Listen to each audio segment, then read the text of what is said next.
बिस्मिल्लाहिर्रहमानिर्रहीम, अस्सलाम वालेकुम। तो भाई आज मैं ये डिस्कस करने जा रहा हूँ कि मरी की जो सूरत हाल है, जिसमें 23 से ज़ायद लोग जाँ बहक हुए हैं उस स्नोफॉल में, तो उस पर थोड़ी सी रोशनी डालनी है। इसमें कौन कौन लोग कसूरवार हैं? अवाम भी कसूरवार है, अवाम तो है ही कसूरवार, हुकूमत तो है ही, उसकी नाअहली दिख रही है। हुकूमत है, रियासत है, जितने स्टेक होल्डर्स हैं, सबकी गलती और सब नाअहल है। हुकूमत से ज़्यादा तो मुझे अवाम नाअहल लगती है। वो कैसे? बर्फ़बारी अभी भी हो रही है, लोग अभी भी जा रहे हैं फॉर नो रीज़न। वहाँ पे लोग मर गए, अभी भी लोग जा रहे हैं। सिर्फ क्या, बर्फ़ क्लियर हो गई है, रोड खुल गए, लेकिन जा रहे हैं। गाड़ियाँ स्लिप कर रही हैं, वीडियो आ रही हैं, फ़र्क ही नहीं पड़ रहा। इस तरह के मौसम में एक आम बंदे को जाना ही नहीं चाहिए मरी, लेकिन जा रहा है। तो यहाँ पे तो आवाम की नाअहली है, खुलेआम, ना कोई सेफ्टी प्रिकॉशंस कुछ लिए हों कि भाई ये चीज़ें रखनी है, ये चीज़ें लेनी है, ये हमारे गैजेट्स होने चाहिए। कुछ भी नहीं लेकर गया वहाँ। आप देख लें, लोगों के पास गाड़ियों में गैजेट्स लगे हुए होते हैं, कोई चीज़ डिटेक्शन की, कार्बन डाइऑक्साइड या कुछ भी होता है, यहाँ ऊपर गाड़ी के ऊपर लगता है। जहाँ पे ये आपके ये लाइटर है ना, गाड़ी की ये जो लाइट है इंटीरियर की, इसके थोड़े आगे पे एक गैजेट होता है, वो लोग लगाते हैं for the sake of safety के। अगर भाई कोई कार्बन आ रहा है या कोई गंदी गैस आ रही है, तो वो उसका अलर्ट दे देता है या बीप दे देता है कि भाई निकलो गाड़ी से। कुछ पता नहीं है, कुछ किसी चीज़ का इस्तेमाल नहीं किया, कोई गाइडलाइंस नहीं लेते, और फिर देने वाले भी नहीं हैं माशाल्लाह से। अफसोस की बात ये है। लेकिन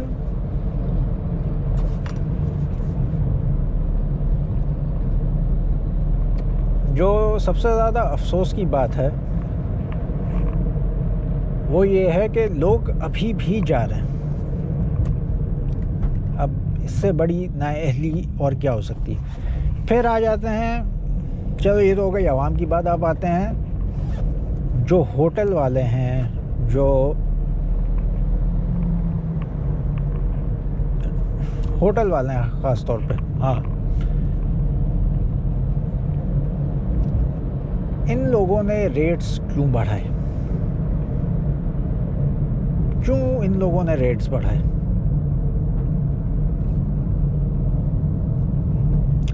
इसकी वजह क्या है? मैं आपको वजह बताता हूँ, ये सब क्यों बढ़ा है। देखा, लोग मजबूर हैं, बेबस हैं, तो इनसे नाजायज़ फ़ायदा उठाया है, और वही हुआ जो कि आप उम्मीद कर सकते थे। 50,000 रुपये किराया। अबे महीने का किराया होता तो समझ में आती, नहीं एक दिन का 50,000 या 30,000, 20,000, 30,000 होटल का किराया। अगर ये महीने का होता तो चलो समझ भी आती, एक दिन का।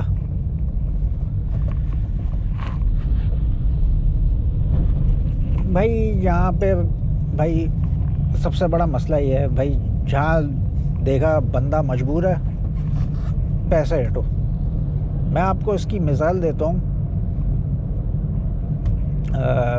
अभी मैंने पीटीए से फ़ोन अप्रूव कराया, एक मिसाल दे रहा हूँ। मुझे गाइडलाइंस चाहिए थी कि भाई ये कैसे होता है। कोई गाइडलाइन नहीं दे रहा। सिर्फ बताऊं क्या कह रहा है, सर आप 4,000 रुपये दे दें, आपका काम हो जाएगा। Nobody is giving a shit के यार ये होगा कैसे। भाई बता दो मुझे, खुद कर लूँगा। आप वेबसाइट पे चले जाओ, कोई गाइडलाइंस नहीं, कुछ नहीं। वेबसाइट पे भी कोई गाइडलाइन नहीं है ना कि कैसे मोबाइल डिवाइस को अप्रूव कराना है, क्या है, किस तरह से करते हैं, कुछ भी नहीं है। तो वही वाला हाल है यार। आप यहाँ पैसे दोगे तो काम होगा। अभी मैं आपको बताता हूँ, यहाँ पे ट्रैफिक में किसी की गाड़ी ख़राब हो जाती है, ठीक है, कोई फरिश्ता ही होगा जो मुफ्त में गाड़ी सही कर देगा। चलो यार, लोग इतने अच्छे हैं ना पाकिस्तान में कि लोग पैसे दे देते हैं उसको, कहते हैं बस सर, उसको मतलब दिल भी चाहता है कि उसको 500,000 रुपये दे। अब कोई मैकेनिक आएगा ना, मैकेनिक होगा गाड़ी का या कोई भी गुजर रहा होगा ना, तो वो आपसे बेतहाशा पैसे मांगेगा, 2,000 रुपये लगेंगे। काम कुछ भी नहीं होगा लेकिन वो 2,000 रुपये लेगा। क्यों? क्योंकि आप मजबूर हैं, आपकी गाड़ी स्टार्ट नहीं हो रही। होगा मसला कुछ भी नहीं, 2 नंबर तरीके से कोई ऐसी चीज़ नहीं लगाएगा, सफाई सुथराई करके गाड़ी स्टार्ट करके दे देगा बस, और 500 रुपये फॉर नो रीज़न ले लेगा। तो यही है। तो जिसके जो हाथ लग रहा है वो बैठे बैठाए यहाँ पे पैसा कमा रहा है। तो यहाँ ये चल रहा है भाई सीन। अब जो मरी के जो एसोसिएशन है, होटल एसोसिएशन है, वो जमा हो गए प्रेस कॉन्फ्रेंस की। वो कह रहे हैं कि भाई आर्मी से क्यों नहीं कहते कि ये काम करें, उनके पास तो सारी चीज़ें हैं, उनके पास भी तो होटल हैं, वो क्यों नहीं अंदर आने दे रहे। तो भाई आर्मी जो है ना गवर्नमेंट के अंडर चलती है, आम लोगों के अंडर नहीं चलती। सबसे पहली बात होती है जो मिनिस्टर होता है टूरिज़्म को जो कंट्रोल कर रहा है, पहले तो वो देखता है कि क्या करना है क्या नहीं करना। जब वही नाअहल है, वही करप्ट है, तो फिर जब मतलब पानी सर से गुजर जाता है तो फिर आर्मी आती है। ऐसे ही होता है,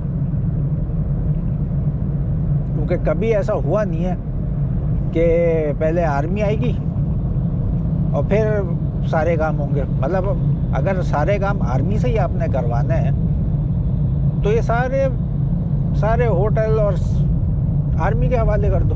अगर इतनी तुम्हें तकलीफ हो रही है, आर्मी को उठा के दे दो। आर्मी काम भी अच्छा करेगी। उसी के हिसाब से वैसे भी जितने भी होटल मरी में वो सारे इलीगल हैं, ये तो उसमें कोई दो राय ही नहीं है। तो भाई ये सब आर्मी को दे दें, आर्मी के हवाले कर दें। जब आपने सारे काम आर्मी के हवाले करना है तो ये भी आर्मी के हवाले कर दें।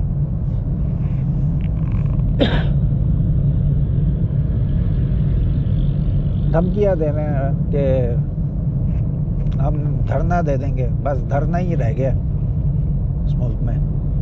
मसले का हल नहीं देना। इल्ज़ाम लगा दिया आर्मी पर कि आर्मी क्लियर अप क्यों नहीं कर रही थी। भाई जब आपकी मिनिस्ट्री नाअहल है, तुम लोग खुद नाअहल हो, तो फिर आर्मी आती है ना। जब पानी सर से गुजर जाता है तब वो आती है। और अगर इतना ही मसला है तो फिर सब कुछ आर्मी के हवाले कर दो, आर्मी फिर अच्छा काम करेगी। तुम लोगों से तो बहुत अच्छा काम करेगी।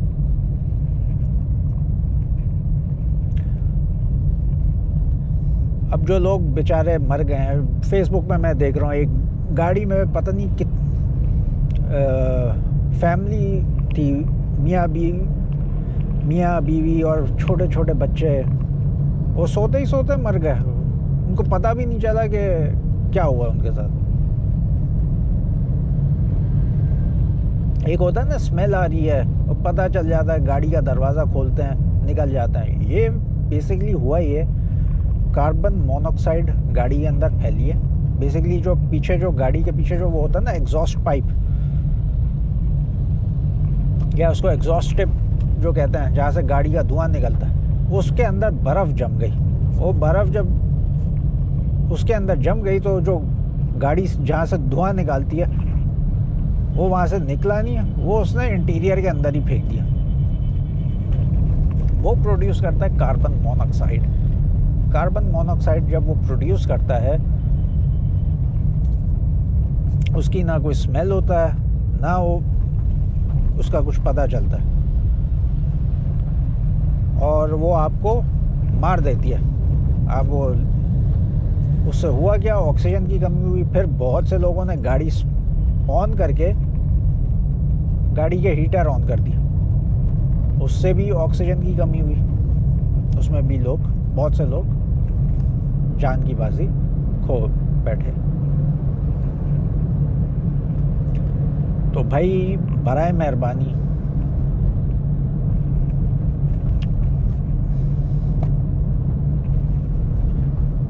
लोगों से मतलब गुजारिश है, मत जाए मरी, बिल्कुल भी मत जाए, बर्फ़ में तो ख़ास तौर पे। मगर हमारी आवाम भी इतनी ढीठ हड्डी है तो वो जाएगी भाई, कुछ भी कर लो।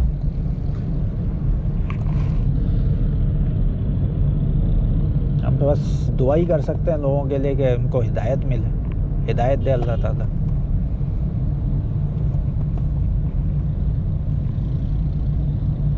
लेकिन खैर जो भी हुआ कुछ नहीं होगा इन लोगों के ख़िलाफ़। ये फिर निकाल आएंगे, फिर वही बदमाशी, फिर वही सब होगा कुछ भी नहीं यार। इस मुल्क में किसी को इंसाफ नहीं मिलना, माज़रत के साथ। फिर वही लोगों को इन्हीं कामों में उलझा के रखेंगे, फिर निकल जाएंगे, फिर वही हरकतें शुरू हो जाएंगी। ये सिलसिला चलता रहेगा, कुछ भी नहीं होगा। इतना बड़ा माफी है, धरना दे देंगे, रोड ब्लॉक कर देंगे, मसले ही मसले खड़े हो जाएंगे। वैसे ही कोई कम मसले हैं पाकिस्तान में, कुछ भी नहीं होगा इनके साथ।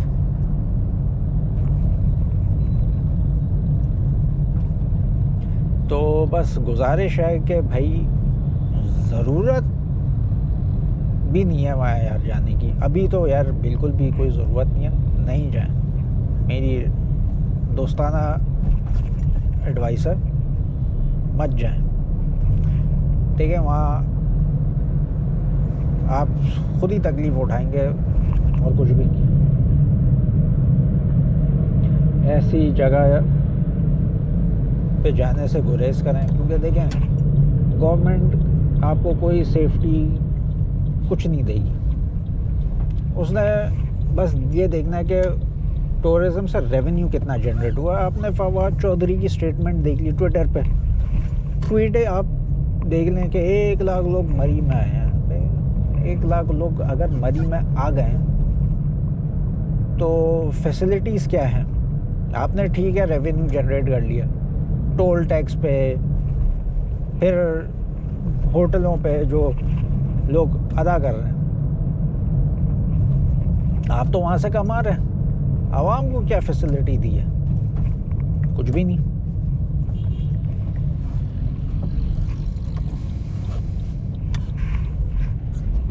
तो आवाम को तो भाई कुछ नहीं मिलना, सेफ्टी भी नहीं मिलनी, वो भी हमने खुद करनी है। लेकिन जो हो सकता था वो तो कर सकते थे ना, वो भी नहीं की। बस अल्लाह हिदायत दे।